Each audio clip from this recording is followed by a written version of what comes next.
आज आपके सामने एक नया चैप्टर लेकर आया हूँ बेटा पॉल साइंस का, जिसका नाम है डेमोक्रेसी एंड डाइवर्सिटी, लोकतंत्र और विविधता। ये पॉल साइंस का आपका थर्ड चैप्टर है बेटा।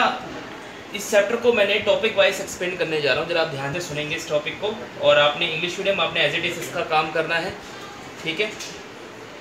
होमोजेनियस सोसाइटी, होमोजेनियस सोसाइटी का मतलब होता है एक ही तरह की सोसाइटी, यानी कि समझाइता समाज।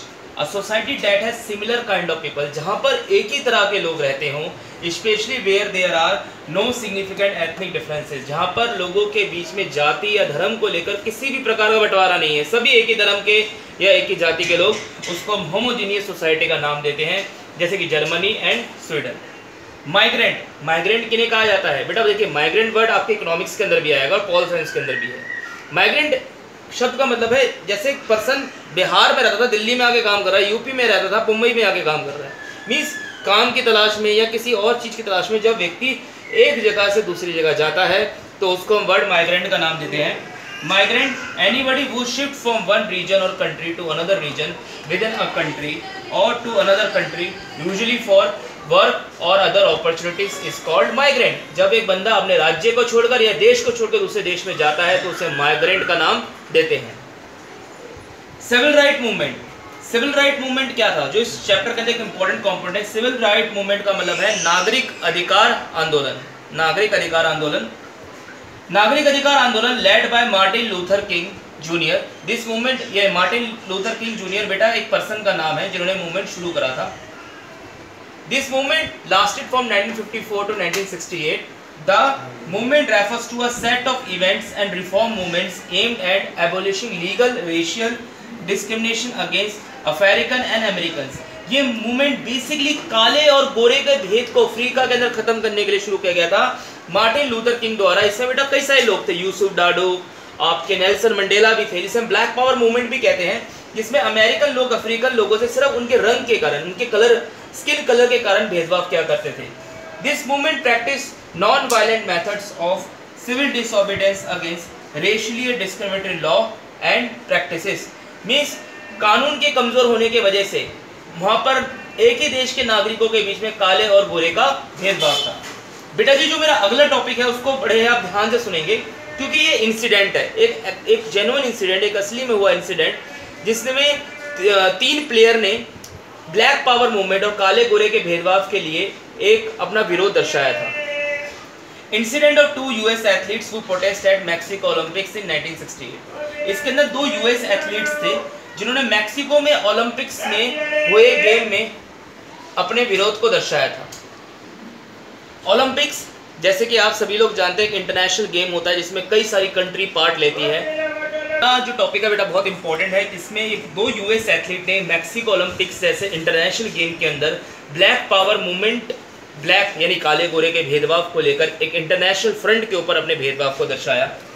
टॉमी स्मिथ और जॉन कार्लोस 2 यूएस एथलीट्स थे। टॉमी स्मिथ और जॉन कार्लोस 2 यूएस एथलीट्स थे जिन्होंने रिसीव करा था medal wearing only a pair of black socks with no shoes।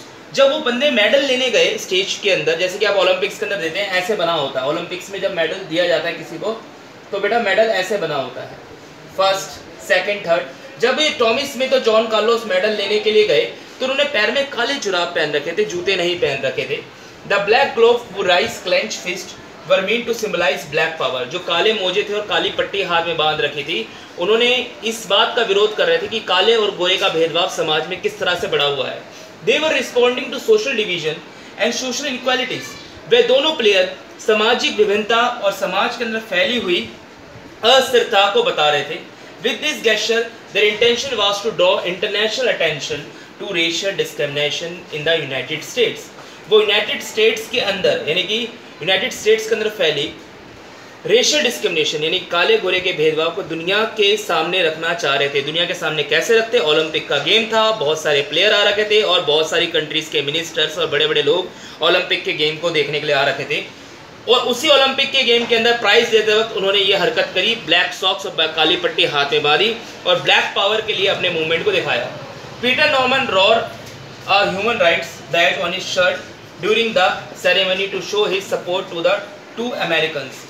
वहाँ पे पीटर नॉर्मन एक थर्ड एक प्लेयर था, उस पर्सन ने भी, जब ये दोनों पर्सन टॉमी स्मिथ और जॉन कार्लोस विरोध कर रहे थे, तो पीटर नॉर्मन ने भी उनका साथ दिया और ब्लैक पावर मूवमेंट यानी कि काले और गोरे के भेदभाव को दूर करने के लिए अमेरिका के साथ साथ वर्ल्ड के तमाम ग्लोबल लीडर्स का ध्यान अपनी ओर खींचा।